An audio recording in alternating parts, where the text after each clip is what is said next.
Shalom peuple de Dieu, que la grâce et la faveur de Dieu vous soient multipliées en abondance. Amen.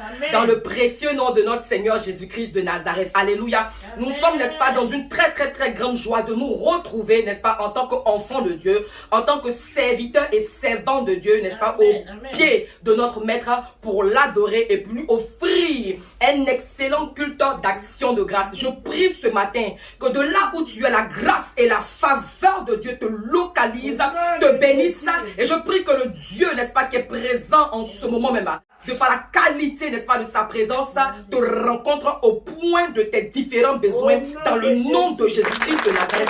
Je prie que le sang précieux de Jésus-Christ de Nazareth couvre chacun de nous. Couvre ce précieux moment et que Jésus-Christ soit glorifié et que toute la gloire revienne à notre Seigneur Jésus-Christ de Nazareth. Amen, amen, amen. Peuple de Dieu, nous sommes toujours, amen, dans le mois des béatitudes. Gloire à Dieu. Le mois des secrets du bonheur. Amen. Le dimanche dernier, nous avons étudié dans Matthieu 5, verset 5.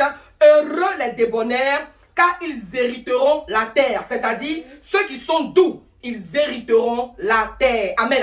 Et aujourd'hui, nous allons voir dans Matthieu 5, verset 4. Heureux les affligés, car ils seront consolés. Heureux les affligés, car ils seront consolés. Et le thème de mon message ce matin, c'est tout simplement, tu seras consolé. Est-ce que tu peux m'aider à dire à ton frère d'à côté, tu seras consolé? Est-ce que tu peux dire à ta soeur d'à côté, tu seras consolé? Alléluia. Écoute, trouve quelqu'un et dis-lui, tu seras consolé. Oh, je t'en supplie, dis-lui de tout ton cœur, tu seras consolé. Tu seras consolé au nom de Jésus-Christ de Nazareth. Alors, nous allons prendre nos Bibles, amen, dans le livre de Luc 7, verset 12 au verset 15. Alléluia. Si tu es content d'être dans la présence de Dieu, acclame le Seigneur pour manifester ta joie. Alléluia. Gloire à Jésus-Christ de Nazareth. Oui, nous sommes bel et bien dans le livre de Luc 7, verset 12 à 15. Et je vais commencer même à partir du verset 11. Le jour suivant, Jésus alla dans une ville appelée Naïm.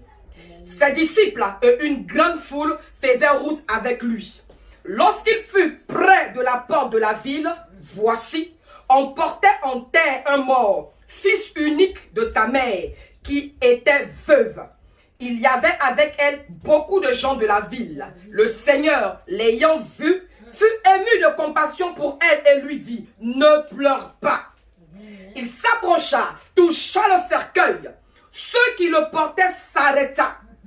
Il dit, jeune homme, je te le dis, lève-toi. Et le mort s'assit et se mit à parler. Jésus le rendit à sa mère. Alléluia. Est-ce qu'on peut acclamer la puissante parole du Seigneur? Car la parole de Dieu, elle est esprit et vie. Alléluia. La parole de Dieu est esprit et vie. Est-ce que tu peux bien acclamer la parole du Seigneur? Que toute la gloire revienne à Jésus-Christ de Nazareth. Oh, mon cœur est dans la joie quand je lis, n'est-ce pas, ce merveilleux passage, ce merveilleux texte, n'est-ce pas? Cette très belle histoire. Alléluia. Oui, il s'agit, n'est-ce pas, d'une femme veuve. Alléluia. La Bible nous parle d'une femme, d'une veuve en pleine détresse. Non seulement elle a perdu son mari, mais maintenant c'est son fils unique qui la quitte. Non seulement elle a perdu son mari, mais c'est son fils unique qui meurt. Alléluia. Son fils unique meurt de manière brutale et inattendue. Cette femme était dans un état de choc. Cette femme, alléluia, était dans un état de peine. Elle était dans un grand chagrin. Cette veuve est une affligée. Alléluia. Amen. Cette femme est une affligée. Alléluia. Bien-aimé, quand on parle d'affligée, comprenez que être affligé est synonyme de grande détresse. Être affligé est synonyme de peine.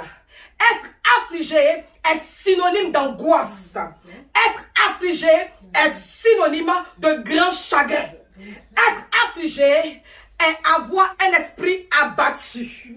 Combien de personnes aujourd'hui sont en état de choc face à des situations similaires?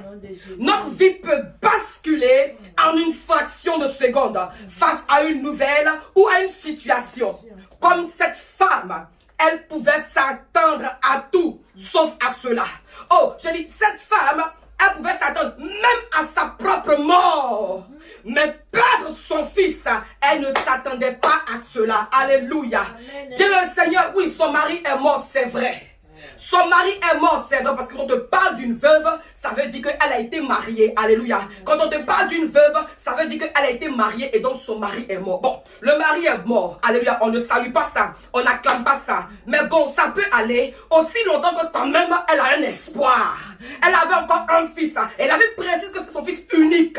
Ça veut donc dire qu'à part ce fils-là, il n'y avait pas d'autre fils. Alléluia. Certainement que cette femme, alléluia, voyait en ce fils-là un grand rêve. Alléluia. Elle voyait, n'est-ce pas, en ce fils-là, quelqu'un qui allait, n'est-ce pas, pérenniser le nom de la famille. Mais quand tout attend brutalement, de façon inopinée, de façon inattendue, n'est-ce pas, ce fils unique va mourir. Oh, quel chagrin, quelle dépression, quelle angoisse.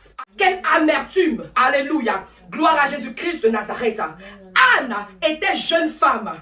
Mais Anne ne pouvait pas s'imaginer qu'un jour, elle serait déclarée stérile. Alléluia. Anne était dans un profond chagrin, une profonde tristesse, parce qu'elle n'arrivait pas à donner un héritier à son mari. Anne était dans un profond chagrin.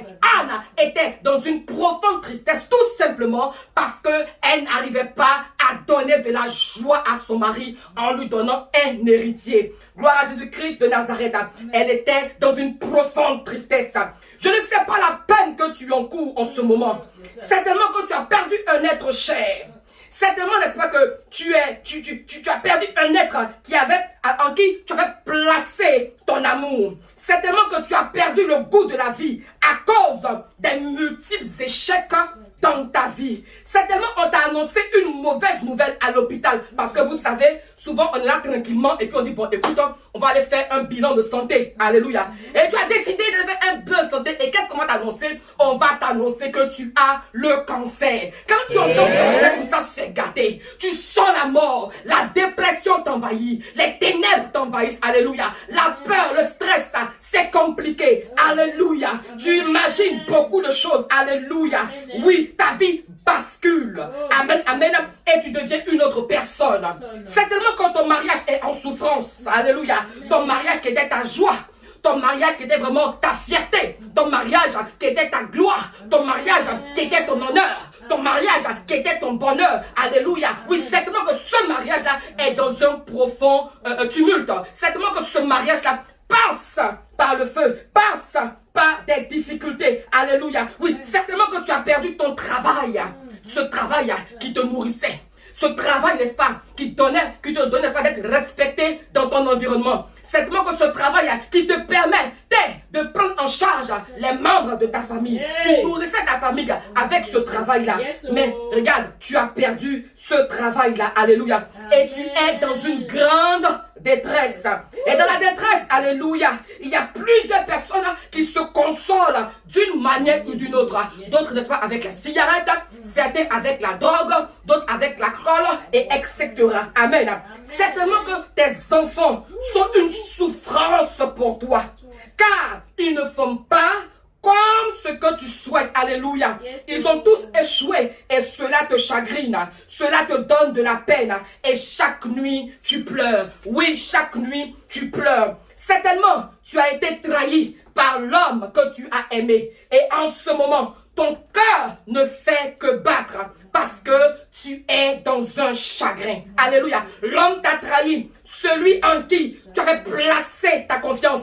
Celui qui t'avait promis le mariage t'a abandonné, n'est-ce pas? Oh oui, la femme que tu as aimée et qui t'a promis aussi fidélité, elle t'a laissé tomber, n'est-ce pas, en plein chemin, estimant que non, toi tu n'es moins que rien, et disant comme ça qu'elle a trouvé mieux que toi. Et cela, n'est-ce pas, te laisse dans un profond chagrin, dans une profonde dépression. Alléluia. Amen. Certainement que tu as été en affaire avec quelqu'un et en qui tu avais confiance. Amen. Amen. Tu as placé de l'argent. Tu as placé même beaucoup d'argent. Amen. Dans cette affaire. Et cette affaire devrait parfaitement marcher. Et cette personne a fui. avec ton argent. Ou alors cette affaire, oh my God, n'a pas abouti et tu es en grande souffrance. Tu es perdu, tu ne sais où donner de la tête. Écoute-moi ce matin, cette parole est pour toi. Jésus dit, heureux les affligés, ils seront consolés. Jésus dit, heureux les affligés, ils seront consolés. Est-ce que tu m'entends? Est-ce que tu me reçois? Est-ce que tu me perçois ce matin? Jésus dit, heureux les affligés, ils seront consolé. Alléluia. C'est pour toi ce message qui vient du ciel. Oui, c'est pour toi que je me tiens là ce matin pour te parler. C'est pour toi que Dieu m'a envoyé. Oh oui, heureux les affligés, ils seront consolés. La consolation ne viendra pas des hommes. La consolation ne viendra pas de l'humanité. Car l'humanité même est en souffrance. L'humanité même est dans problème. Le monde souffre, le monde est dans le chaos, le monde croupit, n'est-ce pas, sur beaucoup de difficultés. Regarde aujourd'hui, n'est-ce pas, quand vous regardez ce qui se passe, la maladie du siècle, amen, coronavirus, qui s'attendait à ça, et à cause de ça, le monde est en difficulté, le monde est dans la dépression, le monde est en peine, le monde est dans le chagrin, le monde est en souffrance. Oh, qui pourra aider ce monde? Qui pourra aider ce monde? Personne ne s'attendait à ça. Tout le monde est en détresse. Mais laisse-moi te dire que la consolation ne viendra pas des hommes. La consolation ne viendra pas des hommes. La Bible dit, la consolation vient du Seigneur. Oui, la consolation ne peut venir que du Seigneur. Là où tu es, répète après moi, la consolation vient du Seigneur. La consolation vient du Seigneur. Il a consolé plusieurs familles en grande détresse. Jésus-Christ a consolé plusieurs familles en grande détresse. Dans la Bible, le Seigneur a consolé plusieurs familles en grande détresse. Alléluia. La veuve de Naïm, elle a été consolée. Lazare et ses sœurs ont été consolés.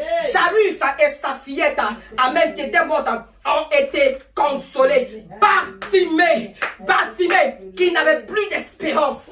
Bartimée qui ne représentait rien. Bartimée qui n'avait pas, n'est-ce pas, de poids, de grandeur. Bartimée qui n'était rien aux yeux des hommes. Il a été consolé. Alléluia. Oui, il y a beaucoup de familles, beaucoup de personnes qui ont été consolées. Laissez-moi aussi citer un exemple. Cette femme qui perdait du sang pendant 12 ans, elle a été consolée. Alléluia. Même Joseph qui avait été vendu, n'est-ce pas, par ses propres frères, il a été consolé. Oui, son père, lorsque, n'est-ce pas, on lui avait annoncé la mort de son fils, je parle du père Jacob, alléluia, il a été consolé. Plusieurs personnes ont été consolées. Même le père, le patriarche Abraham, lorsqu'il a perdu son épouse Sarah, il a été consolé avec l'adoration, avec Kedoura, alléluia. Il n'y a que Jésus-Christ de Nazareth seul qui puisse te consoler. Oui, heureux les affligés, car ils seront consolés. Amen, amen. Avant de mourir, Jésus nous a fait cette promesse dans le livre de Jean 14, verset 16. Oui, dans le livre de Jean 14, verset 16, il dit, et moi, je prierai le Père et il vous donnera un autre consolateur, afin qu'il demeure éternellement avec vous. Amen. Oh, je vais encore relire cela. Jean 14, verset 16 nous dit, et moi, je prierai le Père et il vous donnera un autre consolateur afin qu'il demeure éternellement avec vous. Est-ce qu'on peut acclamer la parole du Seigneur? Oh, cette grande promesse est pour toi, bien-aimé. Cette promesse est pour moi aussi. Amen. Jésus nous donne un autre consolateur afin qu'il demeure éternellement avec nous. Amen. Le consolateur ne vient pas pour partir, mais il va demeurer éternellement parce qu'il sait, alléluia, il sait que effectivement nous serons dans la détresse, il sait que nous serons dans l'angoisse, il sait que nous serons dans la peur, il sait que bien des fois nous serons emmenés à traverser le feu, à passer, n'est-ce pas, par la vallée de l'homme de la mort. Oui, le consolateur qui vient, Jésus nous a promis le consolateur parce que dans sa préscience, n'est-ce pas, il sait d'avance que toi tu vas souffrir, il sait d'avance que tu vas vivre des trahisons, il sait que toi tu vas vivre des persécutions.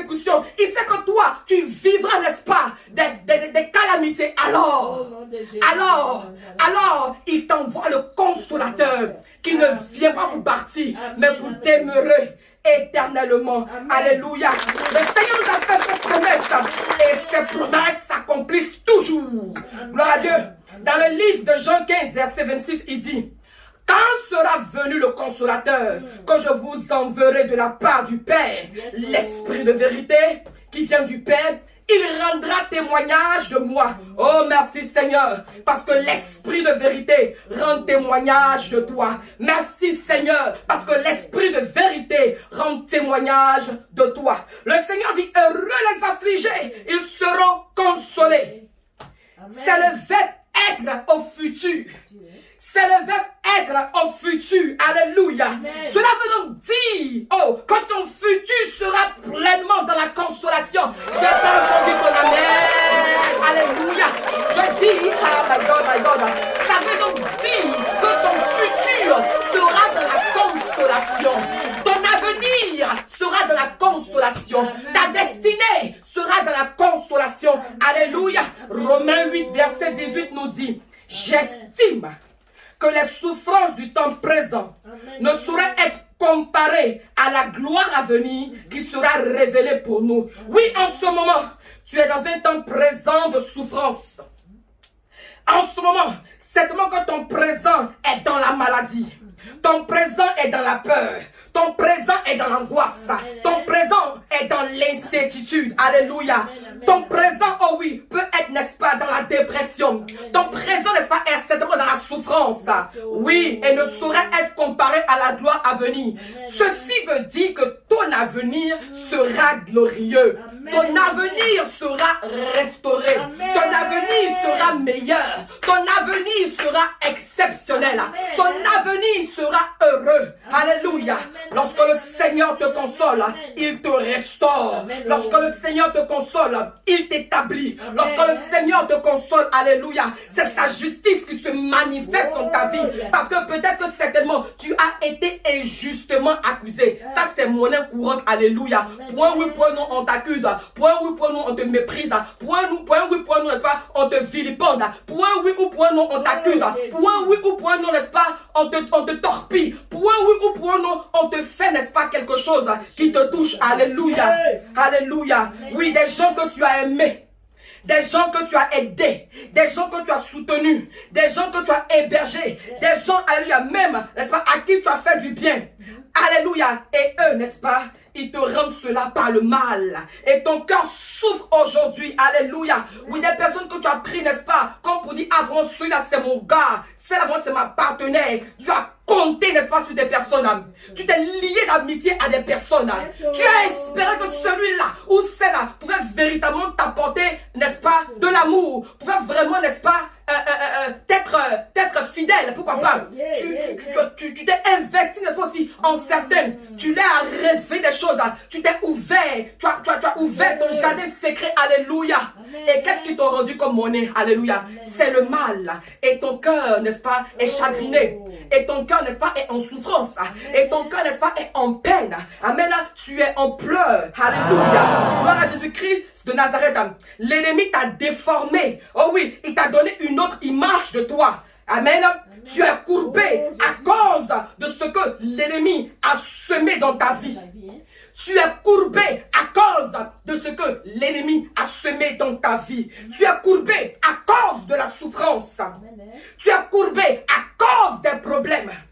Tu es courbé, n'est-ce pas, à cause de la pauvreté. Tu es courbé, alléluia, parce que vraiment, tu as tout perdu. Ta vie n'est que échec. Ta vie n'est que désespoir. Les œuvres de la sorcellerie battent leur plein dans ta vie. Et cela t'a courbé. Alléluia. Cela a changé ton image. Cela t'a déformé. Amen, amen. Alléluia. Et aujourd'hui, tu as même honte de te présenter sur la place publique. Et aujourd'hui, n'est-ce pas, à cause de ta déformation, tu as même honte, alléluia, de te retrouver, n'est-ce pas, avec certains amis. Amen. À cause de l'échec. À cause du chagrin. Ce n'est pas normal. Ce n'est pas normal que cette situation perdue dans ta vie, ce n'est pas normal. Jésus-Christ a vu la veuve de Naïm. Il dit, ce n'est pas normal. Ce n'est pas normal que cette femme soit dans cette grande souffrance. Non seulement elle a perdu son mari, et encore, elle perd son enfant, son fils unique. Ce n'est pas normal. Elle a aussi droit au bonheur. Elle mérite aussi le bonheur. Elle mérite aussi la joie. Alléluia. Bien-aimé, tu as aussi droit au bonheur. Bien-aimé, tu as aussi droit à la restauration. Bien-aimé, tu mérites la bénédiction. Amen. Tu mérites la bénédiction. Et tu rentres dans l'ordre du mérite. Tu rentres dans l'ordre du mérite. Au nom de Jésus-Christ de Nazareth. Tu rentres dans l'ordre du mérite. Tu rentres dans l'ordre du mérite, de la joie, de la grâce, de la réussite. Au nom de Jésus-Christ de Nazareth. Écoute, je suis en train de t'annoncer quelque chose de nouveau en ce jour. Toi qui es affligé, toi qui pleures aujourd'hui, le temps est arrivé. Le temps est arrivé. Le temps de ta restauration est arrivé. Le temps de ton rétablissement est arrivé. Le temps de ton repositionnement est arrivé. Le temps de ta consolation est arrivé. Dans le nom de Jésus-Christ de Nazareth. Oui, heureux les affligés, ils seront consolés. Heureux les affligés, ils seront consolés. Amen. Ta grande souffrance n'est pas éternelle. Et c'est ce qui est la vérité. Amen. C'est ça qui est la vérité. Amen. Oh. Ta grande souffrance n'est pas éternelle. Amen. Ton désespoir ne durera pas pour toujours. Tes pleurs, oh je veux te dire que tes pleurs ont une date de péremption. Oh. Ton affliction rencontre le Seigneur Jésus-Christ. Alléluia.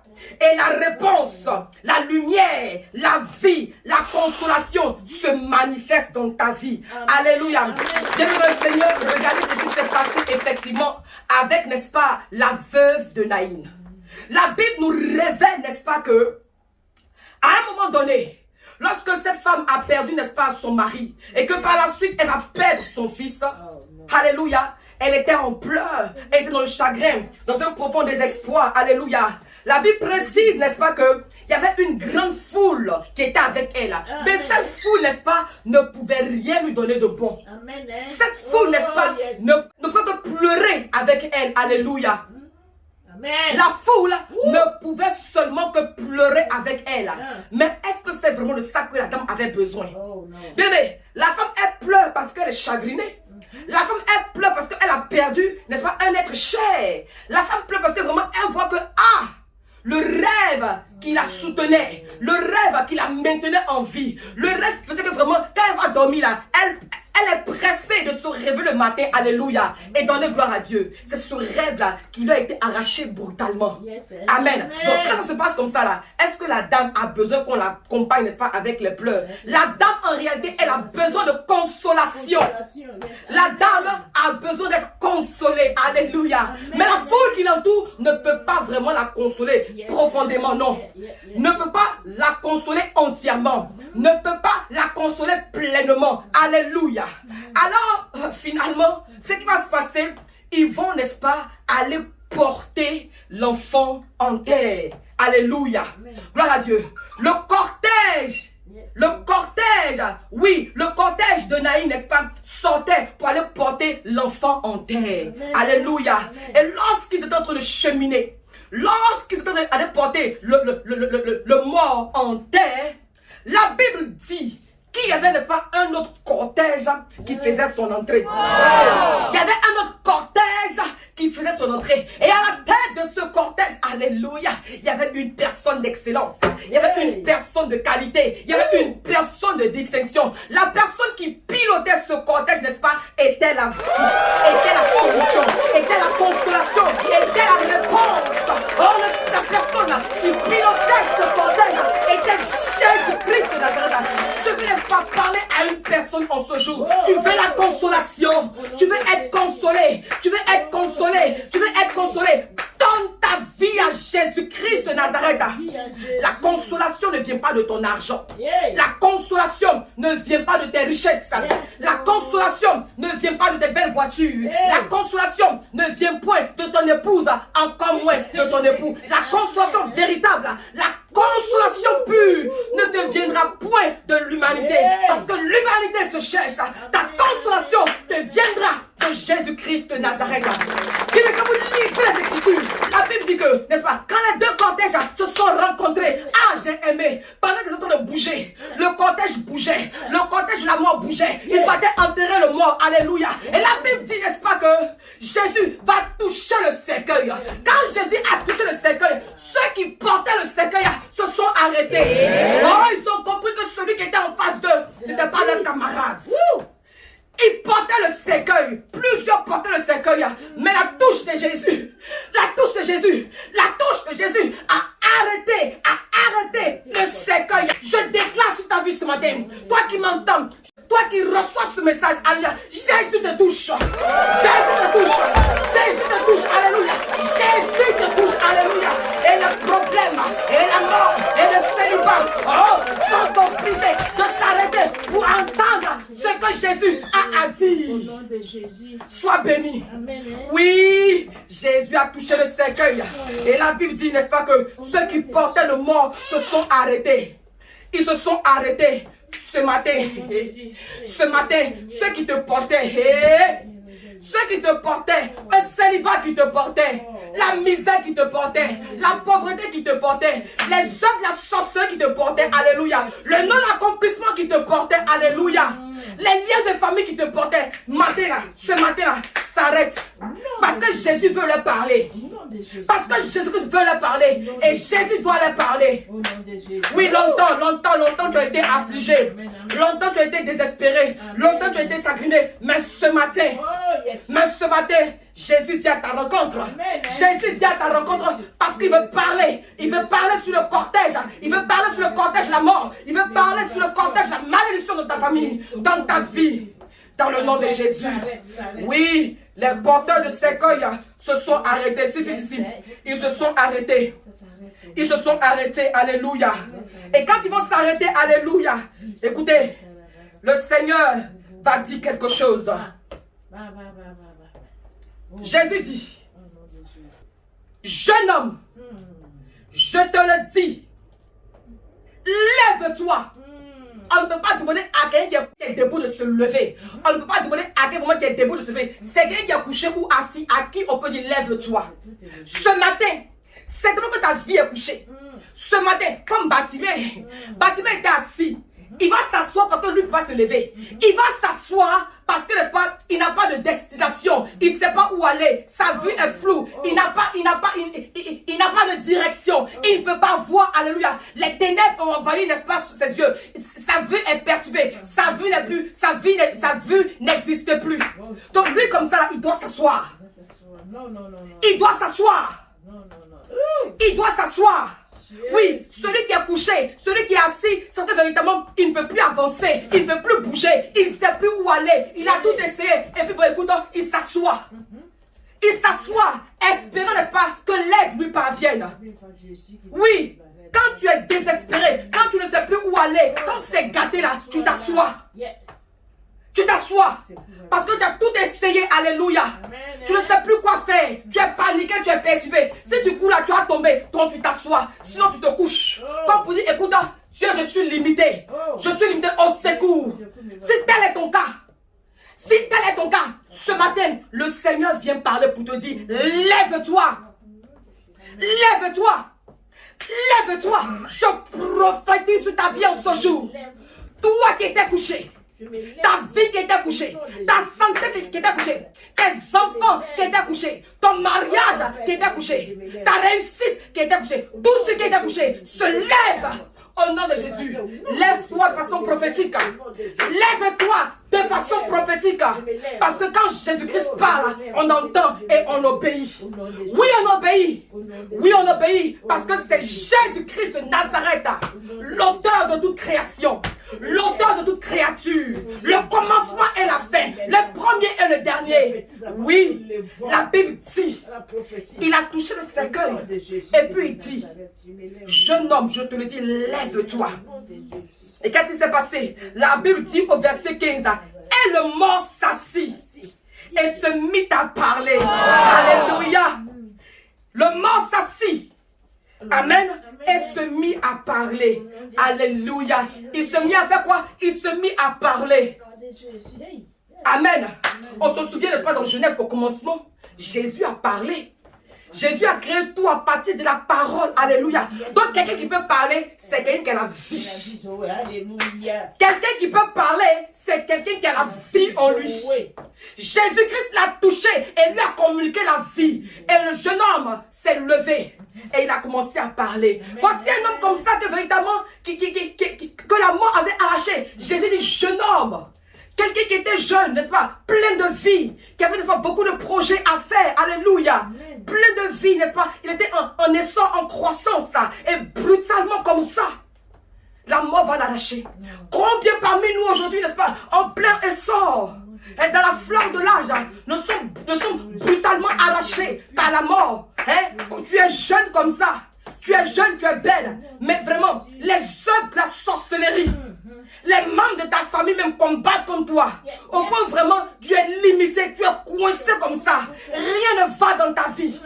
En tant que tu es jeune, le Seigneur du jeune homme, ça peut être jeune fille. Ça peut dire jeune fille, alléluia. Tu es jeune comme ça. Et puis là, quand tu t'es couché, tu es jeune comme ça. Et puis vraiment, tu es chagriné. Tu es jeune comme ça. Et puis rien ne marche dans ta vie. Tu es si jeune. Et puis tout est en bizarre dans ta vie. Ce matin, le Seigneur te dit, lève-toi. Lève-toi.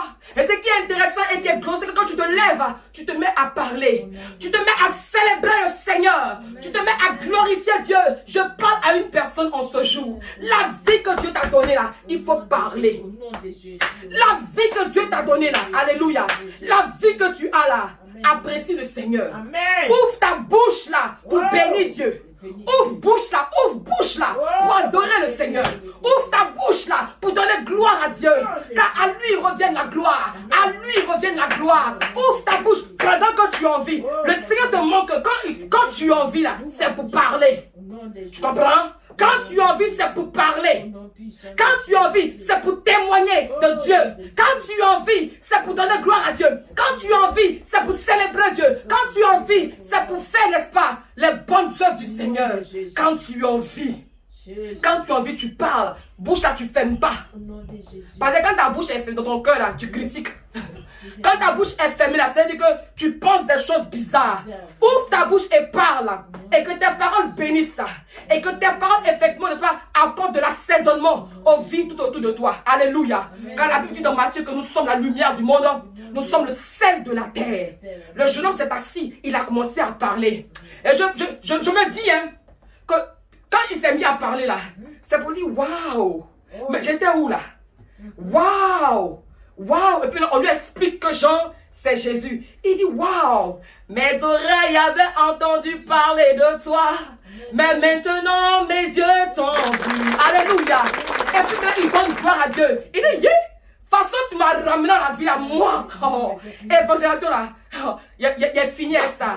Jésus, je te promets que maintenant, à partir de maintenant, je vais évangéliser. C'est tellement que le petit n'a même pas encore commencé à évangéliser. Donc le Seigneur dit non, repars là-bas, reviens à la vie. Parce qu'on a encore besoin de toi. Alléluia. Bien, mais estime-toi heureux ce matin si tu es encore en vie. Estime-toi heureux ce matin si tu as la vie. Estime-toi heureux si tes deux yeux peuvent me voir. Estime-toi heureux si tes deux oreilles peuvent m'entendre. Estime-toi heureux si tes deux mains peuvent acclamer. Estime-toi heureux si tes pieds peuvent bouger. Estime-toi heureux si ton cœur bat. Estime-toi heureux si on t'a pas annoncé que tu es cancer. Et même si on t'a annoncé que ce jour-là, sache que heureux les affligés, ils seront consolés. Le Seigneur sait qu'à un moment donné, tous autant que nous sommes, qu'on soit chrétiens, qu'on soit animistes, nous tous, on passe par des temps d'affliction. Mais le Seigneur dit heureux, ceux qui vivent ces épreuves-là, ils seront consolés. Le plus important, il y a une attitude que tu dois avoir dans ton affliction, dans ta dépression, dans ta déception, dans ta peine, dans ton chagrin, dans ta souffrance. Tu dois pouvoir, n'est-ce pas, avoir confiance en Dieu.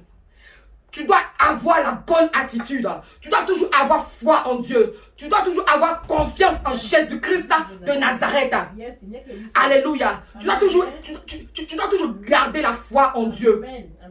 Sachant, n'est-ce pas, que dans ces afflictions-là, toi, tu seras consolé. Amen. Même Jésus-Christ a connu l'affliction.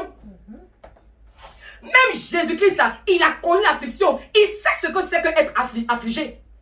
Le Seigneur, n'est-ce pas, il n'est pas, n'est-ce pas, méconnaissant ou ignorant de notre situation. Tu as dit, Jean, moi je souffre trop. Toi, tu connais la souffrance? Tu connais la souffrance? Tu sais ce que c'est que la souffrance?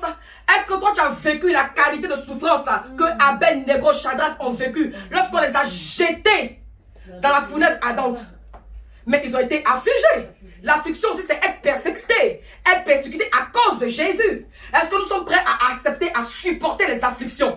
Est-ce que nous sommes prêts à accepter et à supporter les afflictions? Alléluia. Le grand Paul lui-même là, alléluia. Lui-même le grand Paul, l'apôtre Paul, n'est-ce pas, était affligé. Lui, n'est-ce pas, qui guérissait les malades. Il faisait, n'est-ce pas, des miracles glorieux. Lui-même, à un moment donné, a vécu avec l'affliction. Mais la Bible dit quoi? Que non, ma grâce te suffit. Le gars était consolé. Hein? La maladie, n'est-ce pas, le chagrin, ne l'empêchait pas de servir Dieu pleinement. Ne l'empêchait pas de servir Dieu. Toi, tu as affligé, tu arrêtes de servir Dieu. C'est pas comme ça. Tu es affligé, tu es dans la dépression, n'est-ce pas? Tu es stressé, tu es dans l'angoisse. Tu arrêtes de servir Dieu. Ce n'est pas la bonne attitude. Ce n'est pas la bonne attitude. Recadre ta mentalité. Recadre ta perception, n'est-ce pas, de la vie. Amen. Reçois cette vérité. Reçois cette vérité. Reçois cette vérité dans Matthieu 5, verset 4 qui dit: heureux es-tu, bienheureux es-tu, toi qui vis l'affliction, toi qui vis les problèmes, toi, n'est-ce pas, qui vis, n'est-ce pas, la persécution à cause de Jésus-Christ. Ta consolation, elle est certaine. Ta consolation est certaine. Le Seigneur connaît tout, il voit tout, il sait toutes choses.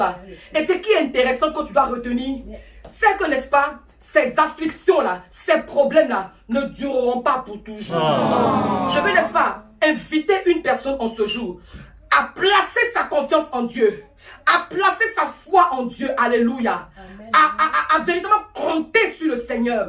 Le Seigneur vient, il ne vient jamais en retard. Le peuple de Dieu, n'est-ce pas, en Égypte, a crié, au départ c'était bien, c'était chic. Ils ont mangé vraiment la meilleure nourriture en Égypte. Ils étaient bien, ils étaient bénis. Mais à un moment donné, ils ont commencé à vivre l'affliction. Ils ont commencé à vivre les oppressions. Ils ont commencé à être affligés. Ils ont crié à Dieu. Dans les pleurs, ils ont crié à Dieu. Et qu'est-ce qu'ils ont été consolés? Ils ont été consolés. Regarde tout ce que le Seigneur a fait pour le prédécesseur. Il fait encore aujourd'hui. Et il le fera. Il le fera pour toi. Il le fera pour toi. Il le fera pour toi. Voici vraiment une très très très belle béatitude. Vraiment quand tu dois t'approprier, quand tu dois t'accaparer, alléluia. Vraiment croire que, oh, mon problème, déjà mon problème là, il y a un temps où ça va s'arrêter. Ah, mon affaire là, vraiment, il y aura une issue. Il y aura une issue favorable. Oui, il y aura une issue favorable. Oui, peu importe combien de temps la chose là dure. Le Seigneur va te consoler. Te consoler, c'est-à-dire te restaurer, te bénir, t'apporter la paix, t'apporter le bonheur, t'apporter le succès, t'apporter l'épanouissement. Toi aussi, tu as droit. Jésus-Christ a vu la femme, la veuve de Naïn. Il dit non, elle aussi, elle a droit, n'est-ce pas, au bonheur. Elle a droit, n'est-ce pas, à être heureuse. Elle a droit. Oui, Anne avait été déclarée stérile. Mais Jésus-Christ a regardé. Dans son affliction, là, elle n'a pas, n'est-ce pas, jeté l'éponge. Dans l'affliction de Anne, dans son chagrin, elle n'a pas abandonné Jésus. Elle était dans la présence de Dieu, elle a répandu son âme devant Dieu. Et la Bible dit, n'est-ce pas, qu'elle a été consolée avec un fils. Elle a été consolée avec un fils. Alléluia. David, qui est David là, il a été méprisé, persécuté par ses propres frères, par son père même. Alléluia. Il a été, n'est-ce pas, méprisé, il a été affligé. Alléluia. Mais le Seigneur l'a consolé. Il fut roi d'Israël. Alléluia. Il fut roi d'Israël. Alléluia. Oh Esther. Alléluia. De l'esclavage. Oh alléluia. Aussi à la royauté. Bien le Seigneur, dans leur affliction, ce peuple-là, lorsqu'on l'a annoncé que Aman allait le tuer, ils n'ont pas abandonné, c'est ça aussi le problème des gens. Peu importe la situation, espérez en l'Éternel, sachant que l'affliction va produire enfante la consolation. Gardez la bonne attitude. Gardez la tête haute. Alléluia. Ayez foi en Dieu. Ayez confiance en Dieu. Alléluia. Peu importe ce qui est à gauche. Peu importe ce qui est à droite. Alléluia. L'intervention, n'est-ce pas? La solution te viendra de l'Éternel. La solution, la délivrance, le salut te vient de Jésus-Christ de Nazareth. Alléluia. Que Dieu vous bénisse abondamment et vous console parfaitement au nom de Jésus-Christ de Nazareth. Heureux les affligés, car ils seront consolés. Tu seras consolé au nom de Jésus-Christ de Nazareth. Amen. Amen. Amen.